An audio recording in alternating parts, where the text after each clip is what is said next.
Salut à tous, on se retrouve pour une vidéo spécialement consacrée au milieu Pedri, De Jong, Gundogan et on va voir comment Xavi a trouvé la formule magique. Ce match face à Atlético Madrid a été vraiment excellent dans la production et le score évidemment ne reflète absolument pas ce qui a été proposé sur le terrain. Maintenant, s'il y a une chose que je retiens, s'il y a une chose vraiment qui m'a impressionné, c'est ce milieu-là et sous tous les aspects. Parce qu'en soi, Xavi a été impressionnant tactiquement, mais les joueurs aussi ont été plus que jamais présents et à un très très haut niveau. Alors, on va commencer en parlant de la théorie.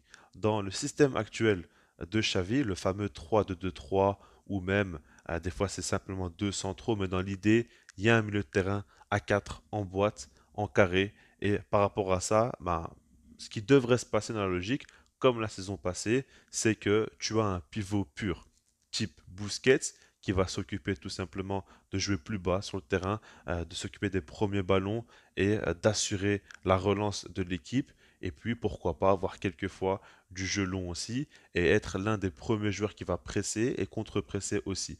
Mais après, à côté de lui, il y a un milieu de terrain box-to-box. Normalement, c'est Frenkie de Jong parce qu'il a vraiment toutes les caractéristiques pour le faire, dans l'idée de se dire que c'est le joueur qui va des fois être aux côtés de Busquets pour l'aider à la relance, mais des fois aussi il va se projeter et apporter offensivement. Et puis les deux milieux de terrain avancés, bah là, souvent, t'en as un qui est beaucoup plus offensif que l'autre. La saison passée, on a vu que Pedri était plus offensif que Gavi. Et cette saison, on voit que Joao Félix est plus offensif que Pedri.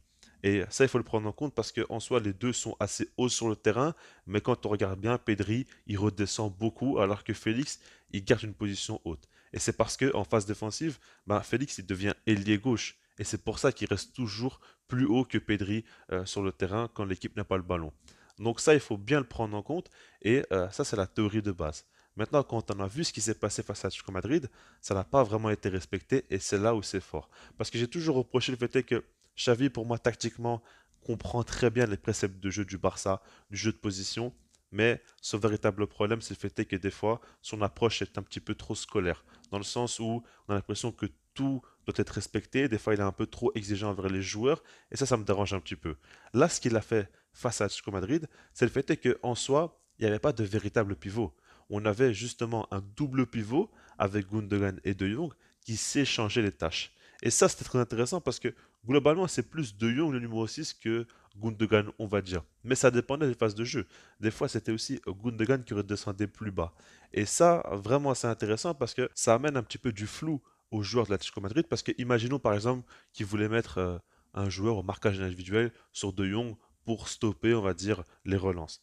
Bah, dans ce cas-là, des fois, il va s'échanger le rôle aussi avec Gundogan. Et là, il faudra trouver un autre joueur. Et l'organisation, ben, elle est un peu bousculée par rapport à ça. Et je pense que ça les a un petit peu perturbés parce que c'est la première fois qu'on a vu vraiment De Jong et Gundogan autant interchangés. À chaque fois, on voyait bien que quand De Jong reculait, Gundogan montait et inversement. C'était pas un double pivot qui jouait ensemble, c'était surtout un double pivot qui se complétait. Et ça m'a beaucoup plu.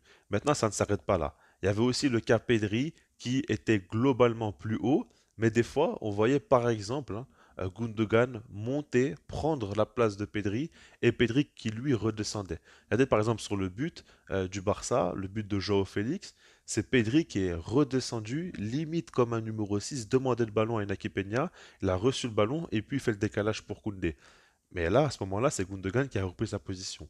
Et donc, en soi, Xavi ne s'est pas dit qu'il va falloir mettre des zones en place à devoir respecter à tout prix. De Jong le 6, Gundogan un peu plus haut, Pedri encore plus haut, Joao Félix garde sa position offensive. Non, il s'est dit que là, on va partir du principe que Félix, lui, quoi qu'il arrive, va rester plus haut sur le terrain. Ça reste quand même un attaquant et c'est logique.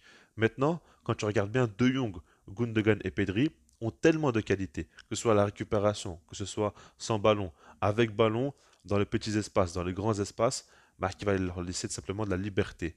Et ce qu'il faut bien comprendre, et ce qui est très important, c'est que Xavi ne s'est pas dit, par exemple, il va jouer 20 minutes avec De Jong en 6, 20 minutes avec Gundogan en 6, etc.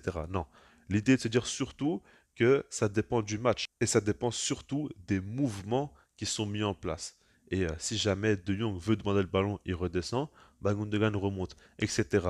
Et pour moi là, on arrive à une nouvelle étape du jeu de position. C'est pas non plus, on va dire, un énorme changement, mais c'est vraiment quelque chose qui peut être intéressant et qui peut te permettre de tout le temps poser des problèmes à ton adversaire et d'être moins lisible dans ton jeu. Donc ça m'a beaucoup plu.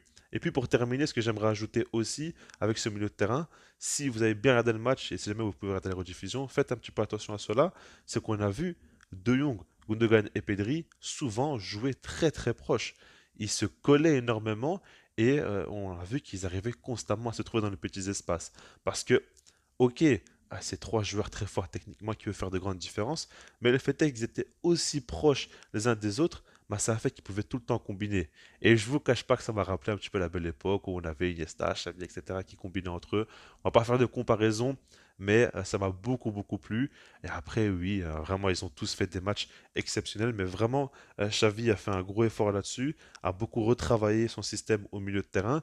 Et évidemment que dans le jeu du Barça, il va falloir que beaucoup de choses soient améliorées encore. Mais si ce milieu de terrain t'apporte autant de garanties, tu es sûr d'avoir une maîtrise contre la grande majorité des équipes. Alors qu'on sait très bien que au début de saison, c'était pas forcément le cas face à la Real Sociedad, même face à Bilbao, c'était pas non plus toujours très évident. Il y a plusieurs équipes comme ça, même Villarreal, on n'a pas toujours eu le contrôle. Et là, c'est bien quand même qu'on revienne comme ça, avec beaucoup plus d'assurance. Et ce que j'aimerais dire aussi, c'est que par rapport à Xavi, c'était pas simple du tout. C'était pas gagné d'avance parce que quand on regarde bien, à cette saison, Pedri a eu sa blessure, donc il y avait Gavi. Quand Gavi jouait, c'était totalement différent. En plus, Cancelo aussi, il avait un rôle où il repiquait dans l'axe, il devenait milieu de terrain avec ballon. Au final, il a dû changer pas mal de fois de milieu. Aujourd'hui, maintenant, il a trouvé sa formule. Même, il a testé Roméo, etc. Donc, par rapport à tout ça, il a eu beaucoup de travail et aujourd'hui, il a trouvé une formule qui met tout simplement ses joueurs en valeur. Et c'est ce que je dis toujours. Pour moi, le coach, bah, ce qu'il doit faire, c'est oui, il y a des idéologies de jeu, oui, il y a des principes à respecter, surtout au Barça, mais il ne faut pas oublier les fondamentaux. Le coach doit mettre en lumière les joueurs, doit réussir à les mettre sous leur meilleur visage pour qu'ils puissent performer au maximum.